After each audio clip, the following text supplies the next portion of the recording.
এখন যা দিনকাল পড়েছে, এখন কিন্তু এমার্জেন্সি ফান্ড গঠন করাটা ভীষণ পরিমাণে জরুরি।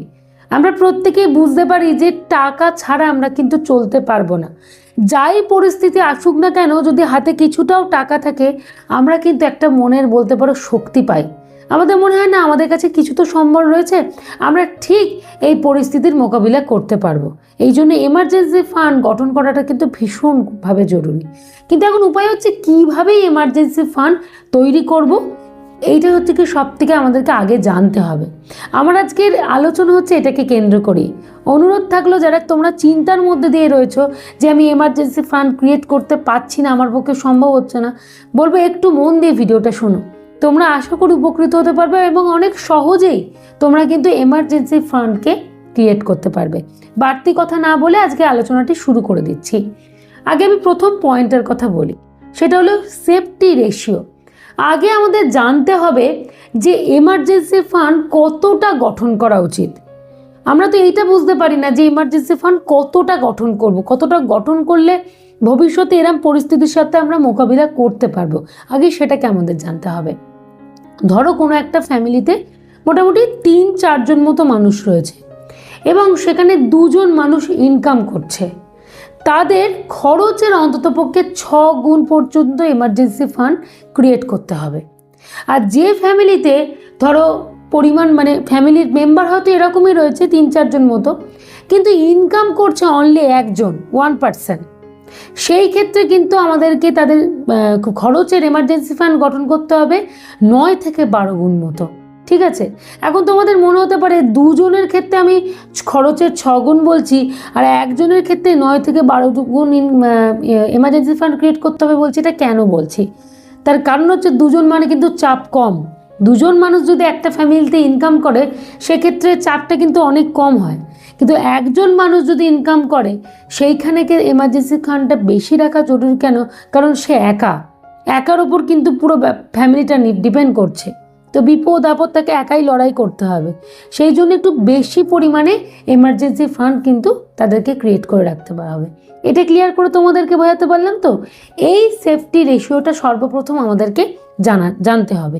এবারে এখন আমি আলোচনাটা করব কিভাবে তোমরা এমার্জেন্সি ফান্ডটাকে ক্রিয়েট করবে। ঠিক আছে, প্রথম পয়েন্টটার কথা বলি, সেটা হলো স্মার্ট রুল। কি এই বিষয়টা? মাসের শুরুতেই যখন আমরা হাতে টাকাটি পাচ্ছি ইনকাম করে, সেই অ্যামাউন্ট থেকে 5-10% অ্যামাউন্ট আমাদের আলাদা করে সরিয়ে রাখতে হবে। মানে ওটা এমার্জেন্সি ফান্ড গঠন করার জন্যই রাখতে হবে। যতদিন না সেই 6 গুণ অ্যামাউন্ট বা যে সমস্ত ফ্যামিলির ক্ষেত্রে তাদের ক্রাইটেরিয়া হচ্ছে 9 থেকে 12 গুণ অ্যামাউন্ট, এইটা যতদিন না হচ্ছে ততদিন অবধি আমাদের দায়িত্ব থাকবে প্রত্যেক মাসের শুরুতে 5-10% অ্যামাউন্টকে আলাদা করে সরিয়ে রাখা। এখন তোমাদের মনে হতে পারে সরিয়ে আমরা কোথায় রাখবো? এই জন্য বলতে পারি তোমরা নর্মালি সেভিংস অ্যাকাউন্টে রেখে দাও। ঠিক আছে, যাতে যখন কোনো বিপদ আপদ তোমার লাইফে আসবে তুমি ইজিলি সেখান থেকে টাকাটাকে তুলতে পারো। রাত্রি 2টোর সময় টাকার দরকার, তুমি যদি কোনো মিউচুয়াল ফান্ডে টাকাটাকে খাটিয়ে দাও বা তুমি কোনো জমি কিনে রেখে দিলে, তাহলে কি তুমি সেখান থেকে তুলতে পারবে? নিশ্চয়ই পারবে না। এই জন্যই তোমাদেরকে বলা নর্মাল সেভিংস অ্যাকাউন্টে টাকাটাকে ফেলে রেখে দাও, যাতে যখন দরকার রাত্রি 2টো, ভোর 4টেকে যখন এনি টাইম তুমি যাতে টাকাটাকে ইজিলি তুলতে পারো এবং সেই বিপদের সাথে মোকাবিলা করতে পারো। কিন্তু কোনো মিউচুয়াল ফান্ডে খাটিয়ে দিলে বা তুমি কোনো জমি কিনে রেখে দিলে তাহলে কিন্তু তুমি সেই টাকাটা প্রসেস করতে পারবে না, তাই নয় কি? সেই জন্যে আমাদেরকে নর্মাল সেভিংস অ্যাকাউন্টে রেখে দিতে হবে। আর কতদিন কাজটা করতে হবে? যতদিন না তুমি ফুলফিল করতে পারছো, মানে ওই যে এমার্জেন্সি ফান্ডের যে অ্যামাউন্টগুলো আমি তোমাদেরকে বললাম 6 গুণ বা 9 থেকে 12 গুণ, যতদিন এই ক্রাইটেরিয়াটাকে তুমি ফিল আপ করতে পারছো এটাকে তোমাকে কিন্তু কন্টিনিউ চালিয়ে যেতে হবে। আচ্ছা, এবারে দ্বিতীয় নম্বর পয়েন্ট বলবো, সেটা হলো 3T রুল।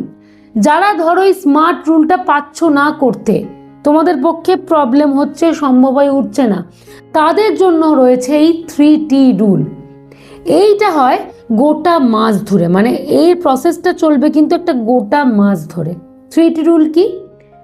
প্রথম 3T রুলের যে টি সেটা কি? সেটা হচ্ছে গিয়ে ট্র্যাক, তারপরে টি হচ্ছে গিয়ে ট্রিম এবং তৃতীয় ট্রিটি হচ্ছে গিয়ে ট্রান্সফার। আগে আমাদের দেখতে হবে যে কি কি টাকা আমাদের কোথায় কি খরচা হচ্ছে, মানে ট্র্যাক করলে তুমি সেটাকে নোট ডাউন করলে দেখলে অনেক খরচা তোমার এক্সেস হচ্ছে, যে খরচাগুলো তোমার না করলেও কিন্তু চলে।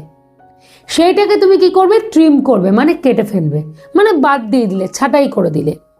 এবং ট্রিম করার পর যে খরচাগুলো তোমার বেঁচে গেল, যেগুলো হলো না, তুমি আটকে দিলে, সেটাকে জাস্ট ট্রান্সফার করে দিলে, মানে তুমি সেই টাকাটাকে এক জায়গায় করে নিয়ে ব্যাংকে জাস্ট রেখে দিলে সেভিংস অ্যাকাউন্টে, মানে পরিষ্কারত্বে ট্রান্সফার করে দিলে। তাহলে বোঝা গেল 3টে টি এর অর্থটা কি হলো। তোমরা আগে ভালো করে বোঝো, ট্র্যাক করে নাও, তারপরে সেটাকে বাচ্চা দিয়ে দাও, মানে ট্রিম করে নাও, তারপরে টাকাটাকে নিয়ে তুমি ব্যাংকে রেখে দাও। এটা কিন্তু গোটা মাস ধরে চলবে, মানে ইনফ্যাক্ট প্রত্যেক দিন ধরে চলবে। যারা পাচ্ছ না মাসের শুরুতেই 5 to 10% সরিয়ে রাখতে, তারা গোটা মাস ধরে তোমরা এই প্রক্রিয়াটাকে চালাতে পারো। তোমাদেরকে বারংবার বলছি, যাদের যেটা সুবিধা সেই অনুযায়ী কিন্তু চুজ করে নিও, কিন্তু করবো না এই জিনিসটা করো না। কারণ আমরা প্রত্যেকেই জানি এমার্জেন্সি ফান্ড এখনকার দিনে থাকাটা কতটা জরুরি। না থাকলে আমরা কিচ্ছু করতে পারবো না, বিপদ আপদে এই আশাটা আমরা করতে পারি না কেউ আমাদের কাছে এসে সাহায্য করবে। আমরা যতক্ষণ পারবো নিজের মতো করে চেষ্টা করার, মানে করে যাব, লড়ে যাব। এই জন্যই বলছি, আর দেরি করো না। যারা এখন পর্যন্ত শুরু করনি, এমার্জেন্সি ফান্ড ক্রিয়েট করার কথা ভাবোনি পর্যন্ত, সময় হয়ে এসছে, এবারে ভাবতে শুরু করো, আর এই অনুযায়ী প্ল্যান তোমরা সেট আপ করে নিতে পারো।